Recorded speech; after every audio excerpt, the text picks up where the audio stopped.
when you think of your career, a lot of us put a lot of credit on our boss, positive or negative, right? If we don't get promoted, it's our boss's fault. If we do get promoted, it's because our boss advocated for us. If we don't get a raise, it's our boss's fault. If we do get a raise, it's because our boss got it for us. And we see them as the single point of contention in our career, when the reality is most of these decisions are made by committee. So assume we omit, for the sake of right this second, the committee, and we focus just on the boss. Your boss cannot advocate for you if they don't know what you're doing. Your boss cannot get you promoted if they don't know why you deserve it. Your boss cannot get you a raise if they don't understand that that's your expectation. And so a lot of your job as the employee, regardless of seniority level, you could be a VP listening to this episode, you could be fresh out of college. Your job is to educate your leadership on what you do, the impact or value of what you do, and the effort it takes to do what you do. Those three things are your responsibility. Welcome back to this episode of Secrets of the Career Game. So many people are trying to navigate a corporate world that is laden with secrets, cleverly hidden, and unspoken rules to a game that most employees don't even know that they're playing.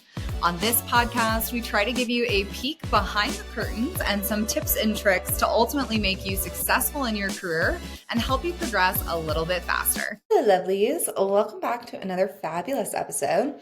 Today, we are talking about the fact that your boss has no idea what you're doing. I wish they did.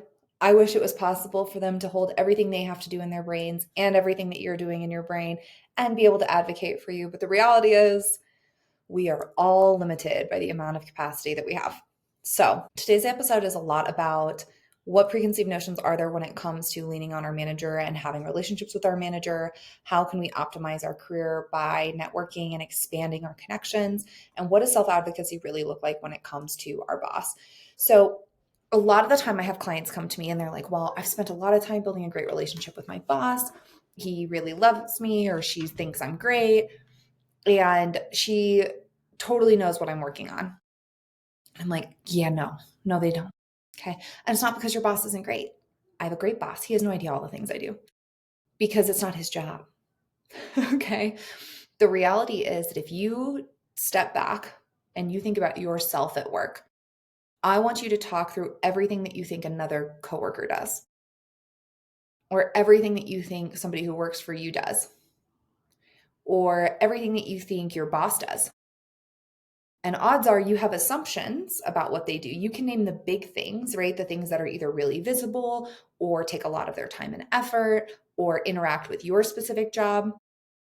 But odds are there's tons of stuff they're doing that are outside of that scope that you have no idea about because it's just not relevant to what you are specifically responsible for.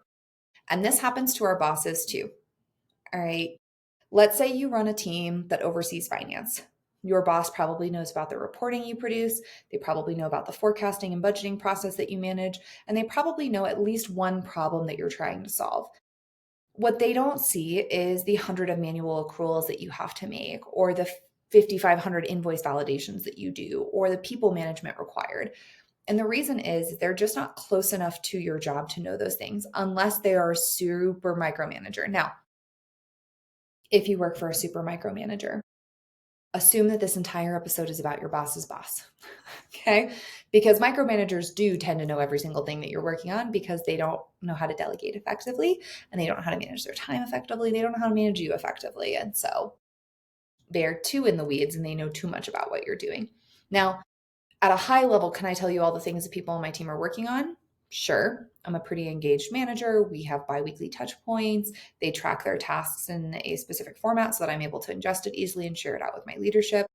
Do I know everything they're doing every day? Absolutely not. That would be insane. Okay. And so when you think of your career, a lot of us put a lot of credit on our boss, positive or negative, right? If we don't get promoted, it's our boss's fault. If we do get promoted, it's because our boss advocated for us. If we don't get a raise, it's our boss's fault. If we do get a raise, it's because our boss got it for us. And we see them as the single point of contention in our career, when the reality is most of these decisions are made by committee. So assume we omit, for the sake of right this second, the committee, and we focus just on the boss. Your boss cannot advocate for you if they don't know what you're doing. Your boss cannot get you promoted if they don't know why you deserve it. Your boss cannot get you a raise if they don't understand that that's your expectation. And so a lot of your job as the employee, regardless of seniority level, you could be a VP listening to this episode, you could be fresh out of college. Your job is to educate your leadership on what you do, the impact or value of what you do, and the effort it takes to do what you do. Those three things are your responsibility. They are not your boss's responsibility to come to you and go, "Hey, how's it going? How's the value on this? Can you articulate the impact?" No. Your boss has a job. Maybe part of their job is managing you, but it's not managing you at that level, or it shouldn't be. Okay? Your job is to educate upward. And flashback early in my career, I did an interview and the hiring manager wanted to know why I was looking for a job. And I had a really toxic boss at the time. And I didn't have any of the skills that I have today. So I basically was like, my boss is super toxic and I can't work for them anymore. And I remember that this hiring manager said, "Well, how are you managing up to that? Like, what are you doing to help change their mind?" And I remember saying, like, you can't change their mind. Like, they just don't listen. And I look back on that, and it's no surprise that I didn't get that job for a million different reasons. But what that interview told me was like, I should be managing up. I should be providing feedback up. I should be educating up.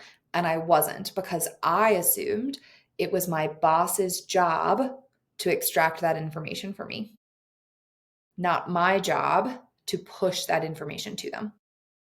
So, lesson numero uno on how to advocate for yourself is one, stop thinking about it as advocacy and start thinking about it as education. A lot of people feel uncomfortable advocating for themselves because they're like, well, I don't want to seem pushy. I don't want to ask for a bunch of stuff. I don't want them to be mad at me. I don't want them to blah, blah, blah, blah, blah. But if you think of it as educating them, like, hey, I want to make sure you're aware that this project we just launched went really, really well. And here's the impact of that project. I just want to make sure that you're informed that in order to deliver this, the team did have to work a lot of overtime. And I want to make sure they get credit for that. How do you feel about me giving them Friday off at noon? You are educating your leadership on what is happening. That is self-advocacy, right? There's more tactical self-advocacy when you're specifically looking for a promotion or a raise. We'll kind of talk about that later in the episode, but you have to educate them on what's happening. I made a Instagram video about this recently where I talked about the mistake people are making when they take on too much work is when we're asked to do something new. A lot of the time our knee-jerk reaction is like, yeah, I can do it. I can solve that problem for you. Yes, absolutely. And then we end up burning ourselves out and working a bajillion hours, and it becomes a really unhealthy long-term situation for us. And a lot of high performers will come to me, and those high performers will say, hey, I'm doing all this great work. I'm solving my boss's problems. I'm working on all these things, but I keep not getting promoted. Okay, I hear it all the time. We want to get away from that mentality. At some point in your career, especially as you start to get to upper middle management and executive levels, it is more important to you to start to educate them on, hey, I'm happy to do that, but it requires this trade-off, or it requires this amount of time, or it requires me hiring more people or using a new system or blah, blah, blah. You have to educate them on the cost of the things that they are asking. And if you get to the director, senior director level, at some point, they stop thinking of you saying yes as a good thing. And they start wondering, why isn't this person a leader? Why isn't this person articulating the cost? Why isn't this person articulating the strategy? Why isn't this person pushing back?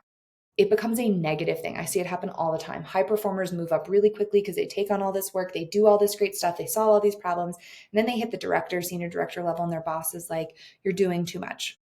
And they're like, what do you mean? Of course I'm doing too much. You asked me to. You don't want to end up in that position. So you want to educate. Hey, I'm happy to take on this work, but the cost of it is X. I do this a lot of time with my leadership. Well, they'll bring me a new problem they want me to solve. I'm like, hey, I can absolutely solve that problem. But right now the team is heads down working on these big things. Is it more important than those things? If the answer is yes, sweet. Let's shift some resources. That's an easy fix. But then they're not surprised when I don't deliver something else because I deprioritized it in order to deliver this. My team, their capacity is managed in an effective way. And my leadership sees that I'm thinking holistically about the things I'm working on, not just solving individual problems. So you have to educate up. And part of that education is cost. Part of that education is what you're doing in the first place. And a big part of that education is, what is the impact? If I'm spending 80 hours of my life working on something, what's the value to the company? Does it drive the bottom line? Does it make us more efficient? Does it solve a problem? Sometimes these can be binary. They can be a yes, no of like, hey, we need this thing and I built it and it's a yes now and it was a no, right? But what is the impact to the firm? If you cannot articulate the impact of something you're doing in terms of how it helps the company, odds are you shouldn't be doing it. Yeah, I'm gonna let that sit for a minute. All right. I have people come to me all the time and they're like, well, I'm working on this project, it's super high profile, but there's no impact to the company. I'm like, cool, who asked you to do it? And they're like, oh, my boss. I'm like, great. Do they know that it's not adding value to the company? Well, we never talked about it. Well, do they know that this other project you could have been doing with this time did have a big value to the company? Well, we never exactly talked about it. Great. So you just traded helping your company for answering something that your boss asked for that doesn't add value without educating them on that trade off. If you're that boss, are you going to be happy later? When you figure out, oh, I sent you on this wild goose chase, didn't add any value. You could have been doing this other thing, but you didn't. No. You're going to be like, why didn't you do the other thing? All the time, bosses will come back and they'll be like, yeah, I asked you to do that, but it was dumb. Why didn't you say no? I see it all the time. A leader being like, well, you should have known better. You're like, but you asked me to do it. But we didn't educate. We didn't educate upfront our concerns. We didn't educate upfront the trade-offs that we were making. And so you have to educate. Education is the first step in self-advocacy. Now, as you move down that journey, the second step in self-advocacy is making sure your boss knows what you want. Hey, I have expectations of promotion in the next 12 to 18 months, or hey, I'm looking to get a raise in order to be more in line with market values. We do want to communicate those things to our boss, because if our boss doesn't know, odds are they're not trying to do them. And I'm a firm believer, don't get me wrong, I love to job hop. I've job hopped. You guys can check my LinkedIn. It's happened. But I'm a big fan of giving your company the opportunity to do the right thing for you before you hop. Don't just quit and jump ship like, oh, I didn't get promoted in the last 4 years. And I'm like, okay, well, what did your boss say when you talked to him about it? And they're like, oh, well, I never brought it up. They should have just known. They don't know. They are fielding requests from everybody. And if, say, you're on a team of 10 people, say 3 of those people are asking for a promotion and you're not, it doesn't matter if you're the most qualified for the promotion. Your boss is likely going to give the promotion to one of those 3 that are the loudest because they don't want to lose them and they want to retain them. And they're probably good performers too. If you don't advocate for yourself, your boss doesn't know, they're not able to prioritize you effectively. So you need to be clear with your leadership. Hey, here's what I'm looking for. Here's my timeline expectation. Here's what I want in the future. And be able to have that conversation and have it in advance. Don't wait till you're ready for promotion and then be like, too late. Okay. I've talked about this in a lot of episodes, so I'm not going to spend a ton of time on promotion, but like make sure that you are advocating for yourself. You are asking for the things that you need because your boss isn't going to give them to you otherwise, generally. Now, there are times in my career where I've gotten promoted and I was like, oh, that's nifty. Wasn't expecting that. But for the most part, they came because I took on a very clear scope of work. I advocated for myself. I talked to people. And to give a quick example in my career, there was a time frame where I was passed over for promotion for 3 years, which was 6 cycles. All right. And at the time, I had absorbed the job of a director and I was a manager. So 2 levels more junior. And cycle goes by and cycle goes by and cycle goes by. And finally, I go to my VP and I'm like, listen, I haven't been promoted in 5 years. And the last 6 cycles, I thought it would happen and it never happened. And they're like, no, we promoted you last year. And I'm like, no, you didn't. Turns out my boss thought I had gotten promoted on the cycle before he became my boss. Never happened. But everybody in leadership was under the perception that I had just gotten promoted to senior manager. I waited 3 years to say something. And when I did, they thought it had happened 3 cycles ago. My fault. Yes, you could say, well, they should have been paying better attention. They should have caught it. Na. In reality, that's my miss. I did not say anything to anybody that I was expecting a promotion, that I didn't get one, that I was disappointed, nothing. I got promoted on the very next cycle, but I could have been promoted 3 cycles earlier had I advocated for myself. So ask for what you want. So first you have to educate, which means you have to understand your impact, your trade-offs. Then you have to advocate for yourself, and then you have to have a network. Your boss is not making this decision by themselves. I wish they were. I wish if they really liked you, you could get promoted. But the problem with that is it also works in reverse. If your boss doesn't like you, you never get promoted again. So generally, These decisions are made by committee, meaning maybe you're a manager and everybody who's reviewing your performance is around the director level, or you're a manager and everybody who's reviewing your performance is a VP level. It depends on your company size, etc. I used to work for a company that was really cool in the way they did performance reviews, in that anybody who managed people sat in the performance review for their people, and then they left as the group got more senior. So, for example, all the leads would be there as they were discussing associates and senior associates, then the leads would leave. Then it would be managers and up. Then when they were done discussing the leads, the managers would leave and the senior managers and up would discuss the managers. And then the senior managers would leave, they discuss senior managers. You get how it goes. I worked for a company that did it once that way. And I thought that was so cool because you get so much exposure to how performance reviews work, so much insights into like what kind of deliberations are taking place. But that was one company that I've worked at. Every other company I've ever worked for did directors and above at a minimum. My current company does VPs and above, I think. So the conversations are going to take place. You're not going to be there. There's a chance your manager is not even going to be there, depending on their seniority level. And you need other people in that room who think you're awesome. Because if they don't, who is talking about you? Your boss's boss's boss who's never had a meeting with you. That's not good. So you have to have a network. And that network needs to include the senior people who do performance evaluations. Recently, an individual on my team was up for promotion. We had a conversation about it. I didn't even say 2 words, and my boss's boss was like, oh no, that's no brainer. Let's do it. I didn't have to do anything. I didn't advocate at all for him because my boss's boss was like, oh, that's a clear yes. Why would we even discuss that? That individual had such a strong network that everybody else in that call was like, oh yeah, let's do that. It makes my job as a boss way easier, right? So what you need to do as the individuals, you need to take responsibility for building that network, for getting that exposure, for sitting in those meetings. Now, quick caveat here is I know that some managers will not let you present. I know this. I see it all the time. I hate it for you. I hate it for me. When your boss is like, nope, you can't present. You can't be in front of this audience. I don't want you talking to them. I see it. I know that it happens. Those are the worst bosses to work for. My advice to you is build your network anyways. You can do it outside of your boss's organization. So meet with directors who work in a totally different division, hiring managers in a different division, because one, you're eventually going to need an internal transfer out of your team. You're not going to stay there long term. And two, you still want voices in that room. So if your boss goes in and goes, Kendall sucks, she's terrible, and Susie in marketing has been meeting with you every month and is like, well, actually, didn't she just deliver that huge presentation you gave last month? I thought she did a really good job on that. Now you have protection. Now you have other voices. Now it's not going to improve your relationship with your boss. You're still going to need to move out, but it keeps you from getting low performance reviews in the interim. It keeps you from getting demoted in the interim or fired or laid off or whatever it might be. So you need to have a network. You need to build those relationships strategically.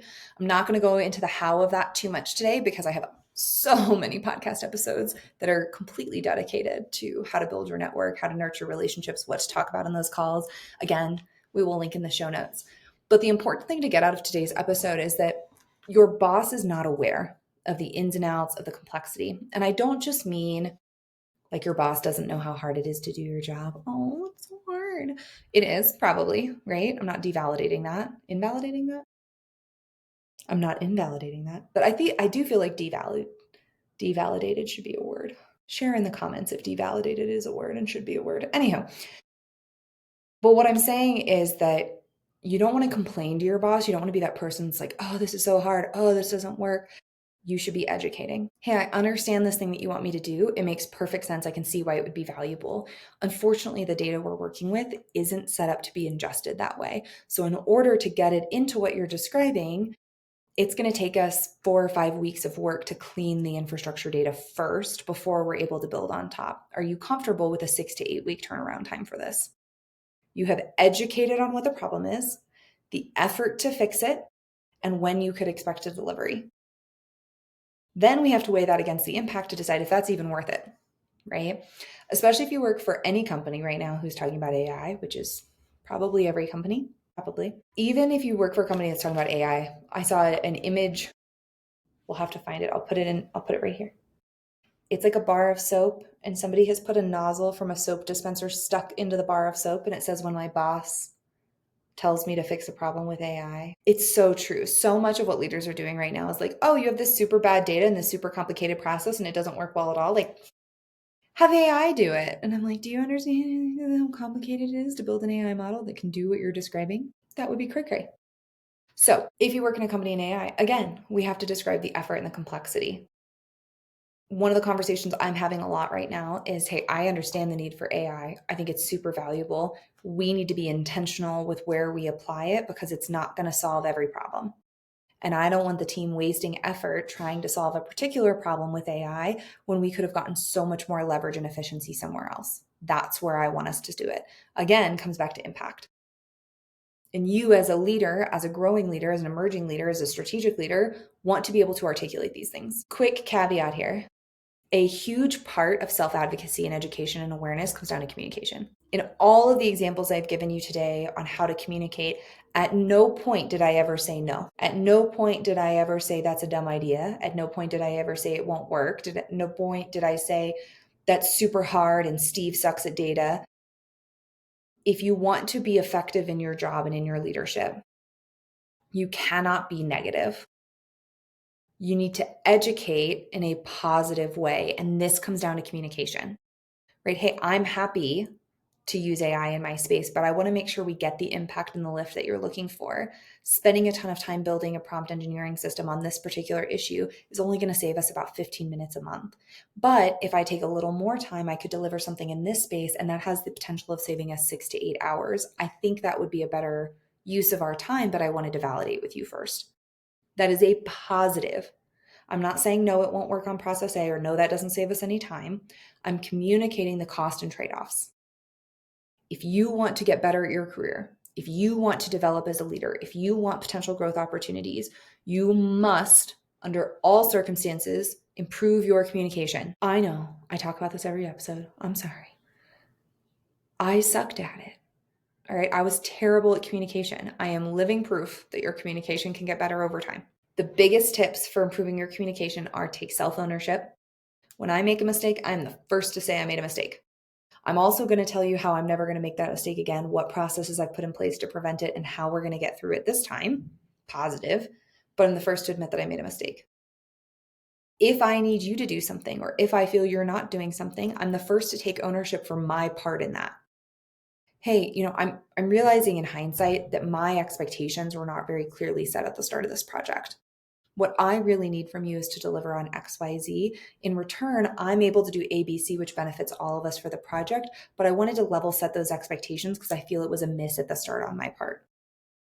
That is so much more palatable to the other person than, dude, why aren't you doing your job? Take self-ownership.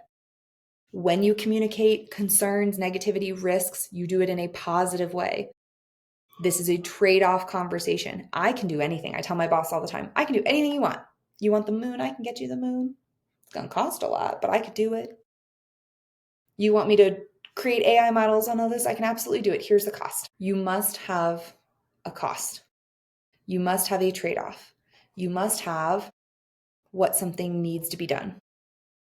But if you're communicating in a negative way, hey, I'm not doing this thing because I don't want to, or no, I don't want to take that on, or no, I already worked 80 hours this week. If you're always negative, you're not going to grow. Because people don't want to come to you with what they need, which means you're not going to be put on high impact projects, which means you're not going to be able to drive your impact higher, which means you're not going to be able to be seen as a leader. You have to work on your communication first. So educate your leadership, advocate for yourself, build a network, improve your communication. Literally, if you only ever do those 4 things, you will see such a change in your perception at work and in your career growth. If you want more tactical tips on how to do this, there are a bunch of podcast episodes. Again, we'll link some things in the comments below, but also check out my book, Secrets of the Career Game. It is a very tactical way to improve in all 4 of these areas. It was written as a textbook and a guide to help you. Don't sit back and wait for your boss to tell you you need to get better at something. Don't sit back and wait for your boss to give you an opportunity.